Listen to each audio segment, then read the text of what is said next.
Hello, everybody, and welcome back to another retro recap. This time we're going to be going over the Ghostbusters video game for the Atari 2600. This game was released back in '85 and was adapted from the 1984 film. This game allowed players to step into the shoes of some of the famous ghost hunting team. Players had to purchase equipment, manage finances, and capture ghosts to prevent the city of New York from being overrun by supernatural beings. The game also incorporates a bit of strategy, action, and even resource management. So a little bit different kind of gameplay here. The player ultimate goal is to defeat the State Puft Marshmallow Man and confront the powerful ghost Gozer in the Temple of Zool. I always thought Zool was the guy, but it's Gozer is the guy. It's just called the Temple of Zool. This game utilizes elements of the movie, like the Ecto-1 vehicle, the Ghostbusters logo, and the use of proton packs for capturing ghosts. It also uses the catchy theme song from the movie, and it was added in with a chiptune format that loops continuously, so you'll hear that as the gameplay is playing. This game was programmed by David Crane, who is also known for his work on Pitfall. I recently just put up two guides, one for Pitfall 1 and one for Pitfall 2. If you want to go check out those two guides, they're great games, of course. One of the top selling games of all time for Atari, actually. He utilized the same design engine that he had created for an earlier Activision game called Little Computer People on this game, and this engine allowed this game to be rapidly developed, so that it was released right after the film, basically. So that's kind of cool. This was also one of the first licensed movie video games. So let's get into the gameplay here. The achievements on this are not too bad. There are only 14 of them. Ratio is 3.32, which is not that high at the time of recording. I don't think anybody will have any problems getting any of these achievements once they see the gameplay and how easy it is. I didn't really have any trouble. There was one kind of glitchy achievement that wasn't working for me, and I kind of figured out how to get around that. And I'll show you that in a minute here. I'm going to go ahead and play my run here. This is just a basic run, nothing too fancy, not too high scores or anything, but it will get you just about every achievement in the game if you just do what I do here. So when you first start up the game, you're going to be entered into the shop, or basically your headquarters, and you're going to have to pick your items that you need to go and bust some ghosts. So you're going to need an image enhancer, which is basically the first thing that looks like a mask. You're going to need your bait. You're going to need a vacuum for your Ecto-1. And you're also going to need some traps. So we're going to buy everything here as much as we can. You can only buy 5 traps to start because you don't have enough money to buy anymore because you bought everything else. But you'll definitely need all the other stuff too to get some of the achievements for it. Right at the start, you can see that the building starts flashing red. We're going to just go up to that with using our logo, which is considered the Ecto-1. And then you're just going to drive your Ecto-1 to that location. You're going to press up or the A button or trigger button to get to this. So when you get to this part, you're going to see that I drop a trap and you catch a ghost. That's basically the whole gameplay in a gist. But for the buildings like that are flashing red, and if they're below you, you want to go ahead and hit down and hit the A button. So you'll travel in the next one, and same thing here. You're just going to drop the trap in the middle. You can see my guys are facing the same direction. I just found that to be much easier for catching the ghosts than having them face towards each other. A lot of times, because you can't move them. Once you move them, they can't move. You can't move left and right. You can only move in one direction. So I found it easier just to leave the guy on the left facing the other direction, because you can kind of just use him to draw the ghost into the trap a little bit easier. So here on this part, I'm waiting for the guy to kind of get up, and there's a couple different patterns these ghosts use, and you can kind of figure that out as you go through and play. It's not too hard to get them. Just take a chance if they're in the center there, and a lot of times you'll just catch them. They'll just kind of get sucked in. The hitbox is pretty big. Here I think I use the left guy to kind of move the other one in the center and then use it. That's why I leave that left guy that way. So once you catch these guys, you get roughly 700 points if you're fast enough. That'll dwindle down if you have to wait longer later in the game. You can get 100 or to 700 just depending on how fast you get to the locations. You're just going to keep doing this over and over again until you get enough money. You're supposed to have $10,000 in the bank before the PK, which is the PK meter, is basically all the ghosts that are going to assemble at the Temple Azul for Gozer. So you don't, when that gets to hit 9999, you're basically at the peak. That's when the game will either end, or if you have 10,000, you go to the final stage. So there you can see me, I just went to the headquarters. After a certain amount of time, you'll run out of traps, or you might be slimed from your ghosts and lose your guys, and you'll have to run back to the headquarters. There's not really anything you have to do there. You just basically go to the headquarters, your guy will run in, grab more traps, and then come right back out. So the PK meter will start off slow, and it'll just slowly increase in speed as you go too. So right now it's at like almost 600. You know, we're just catching ghosts. You can keep doing this for, you know, the majority of the first part of the game pretty easily, and get your money up to, you know, near 10,000 pretty quickly if you're really on top of it. I think one game I even got like to 20,000 just catching ghosts alone. But yeah, see, he got slime there. I've been slimed. So now we go back down to the headquarters again, and you're just gonna run in, grab some more traps, and repeat.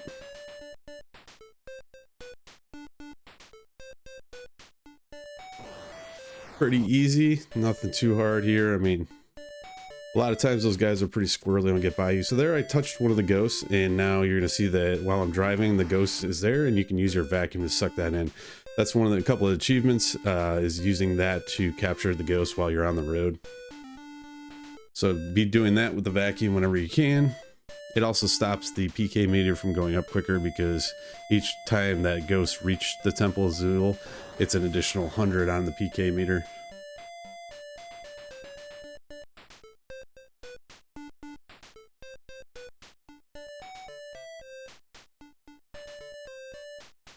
So we're at about $4,500 right now. That it should be enough to complete the game, and the reason being is because once you get up to about 6,000 PK, the Stay Puft Marshmallow Man will start to combine, like the ghost will combine, and he'll try to destroy the city.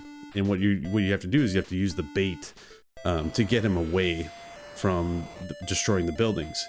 And when you do that, you get an additional 2,000 points too, so you can really rack it up, because you'll encounter him about 3 or 4 times, so you should get anywhere from like 6,000 to 8,000 additional, and that'll put you over the $10,000 mark. So you can go on to the finishing board. If you miss them and you don't bait them, it's a $4,000 loss. So like 2 or 3 times of that, and you can lose all your money and the game's over. So you almost have to buy the bait, which I don't understand why they make you buy the bait if you're gonna need it anyways. You can see the ghosts are going a little bit faster now. The thing about the bait that people don't realize is that you don't use it by using the A button. You have to actually use the difficulty switches on the actual console, or within like your emulator. You have to see what your difficulty switches are set to, and make sure you're spamming that when the State Puff shows up, because otherwise you won't use the bait and you'll just lose all your money. Learn that the hard way. We're just going to continue laying traps here. You can see that the PK is starting to go up faster and faster. Go back down to the headquarters. So yeah, I mean, you basically would have to sit right next to the console to play this game and use the bait, which I don't think any kid would have probably known that or read the manual to see that. But I actually read all the manuals now whenever I play these games, so...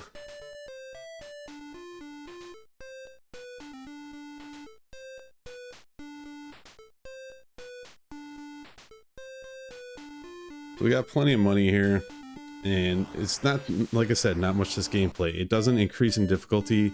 The next time we do it, we're going to do a loop obviously here and transfer our money over to the next gameplay, and that'll get us achievements that are like getting 10,000 or 20,000. You should get all those when you do your second playthrough.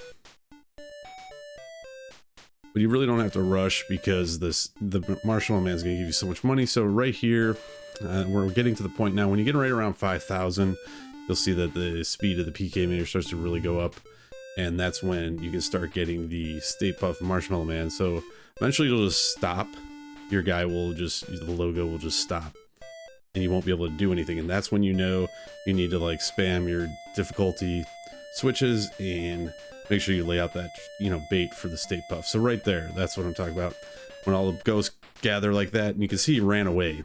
So that way I got my money. I got 2,000 from that.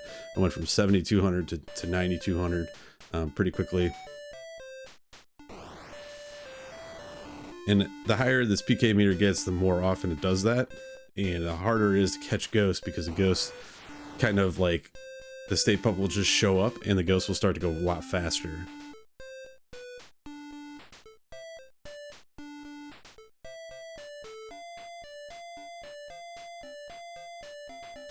So there we got another Stay Puft Marshmallow Man coming. Baited him again, got another 2,000. Now here I was trying to go for the, is at 13,900 right now. I purposely let him destroy a building here so you guys can see it, how much money you lose on the last one when he destroys the building, because I was trying to get under 10,000, because there's an achievement where you have to get between 7,000 and 10,000 before the PK meter hits 9999, or when it does hit 9999. And I was trying to get in that.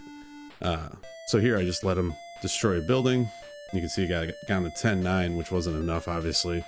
But I have done it on the first playthrough, and it doesn't trigger the achievement for some reason. Other people have had the problems too on Retroachievements, but I'll show you on the second playthrough it definitely did. So here, I'm going to go through this real quick. This is Stay Puft.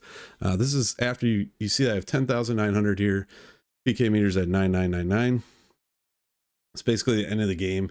This is your final boss wave. And what you're trying to do is get your guys from the left-hand side or right-hand side of the screen to the left-hand side of the screen. You have 3 guys and you have to get 2 of them through for it to be complete. The game can still repeat. It's just you won't see this ending screen that I'm going to show you in a minute here. So when he's bouncing back and forth, what I did here is I kind of just stand there, and then when he's going back in this direction, you can see I start to move.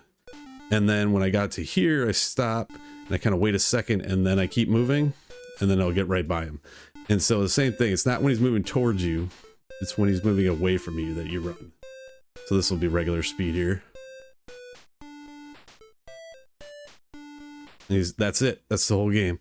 You cross your streams, you just defeat Gozer, and you're hanging out at the Temple of Azul, and there's nothing you can do right now. The only thing you can do is hit start. If you hit start once, that money from the bank will go to the next playthrough. If you hit it more than once, you're going to restart the whole entire game. So just be careful with how many times you hit the start button here. So here I'm going to go ahead and hit start. And you'll see I'll have 12.9 in the bank already on the second playthrough. You're also going to use the difficulty switches to get out of this menu to go to the other menu, and not the start button. Learned that the hard way too. So we're going to go ahead and take everything here. You're going to take 9 traps, and once you take 9 traps, you'll trigger an achievement for that. So you're going to have to get that one in the second playthrough. Now I'm just going to fast forward this. It's the same exact gameplay, same loop, no difficulty change at all. And I'm going to fast forward it to the end here and show you how I got these final achievements. Because it had to be on my second playthrough. We're going to get to PK meter up here. So I'm at about 10,000. Go right here. Right here. So I'm at 10,000 right now. I'm gonna let Stay Puft, destroy a building. It's gonna knock me back down to 6,000, and then we're gonna keep going here. And then this time, I'm actually gonna bait him because we're at 96, and then that's gonna put me at 8,000, and then it's gonna hit 9999, and then it will trigger the achievement. So. You're having trouble getting that achievement, that's how I got it. I'm using RetroArch on this, so playtime was right around 3 hours because I was just kind of messing around trying to get that achievement the entire time, but that's how I got it. Your gameplay is obviously over at that point because you don't have 10,000, but that's it. That was all the achievements for me, so hope you enjoyed the guide, and if you did, give me a like and subscribe, and I thank you for watching. I'll see you in the next one.